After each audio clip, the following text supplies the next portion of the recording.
મહત્વના સમાચાર કચ્છથી જ ફરી એક વખત દરિયામાં બિનવારસુ માદક પદાર્થ મળી આવવાનો સિલસિલો યથાવત છે।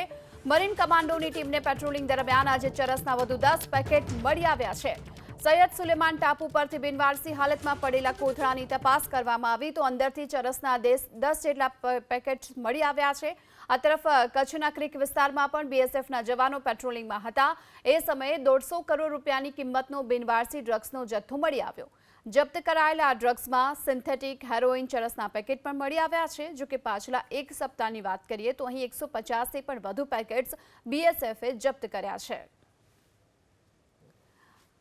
તો ફરી એક વખત હાલમાં જે દરિયા કિનારેથી મળી આવ્યા છે આ બિનવારસી હાલતમાં 10 જેટલા ચરસના પેકેટ અને એક સપ્તાહની અંદર જ બીએસએફે ડ્રગ્સના 150થી વધુ પેકેટ જપ્ત કર્યા છે। વારંવાર અહીંથી મળી આવ્યા છે હાલ ડ્રગ્સના પેકેટ।